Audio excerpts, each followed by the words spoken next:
I would say the first point for a good belaying is that the belayer keeps me from hitting the ground. This is the first most important point.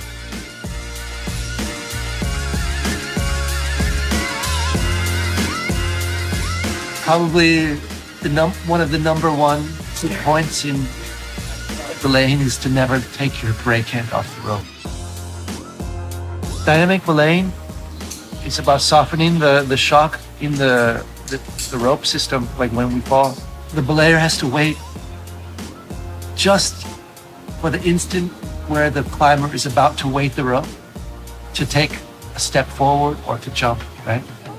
There's no point to jump before because it won't work the same way. And it's not enough just to give extra rope because, you could still fall in a really static way if you have slack in the system. But it's really important to, right at the point when I'm about to weight the rope, that the belayer takes some steps forward, so it's really like a dynamic situation on both sides. And so in that way, the belayer needs to be able to read what's happening with the climber. And it's not just like give rope, it's how you give rope. Because it's not necessary that you need to give a lot of slack. It's just in the moment of impact, you need to give a little bit of rope so that it's not such a dry, static impact, right? There's times when it's not a good idea to give a dynamic belay, in particular when the climbers, in the first few bolts, when there's a risk of a ground fall, you don't want to give more rope.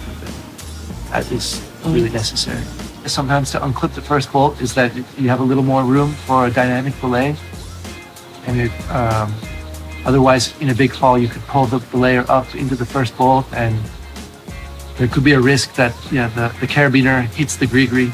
And so this is also why you always have to keep your brake hand up. And like I said, that's why I'm so particular with who belays me.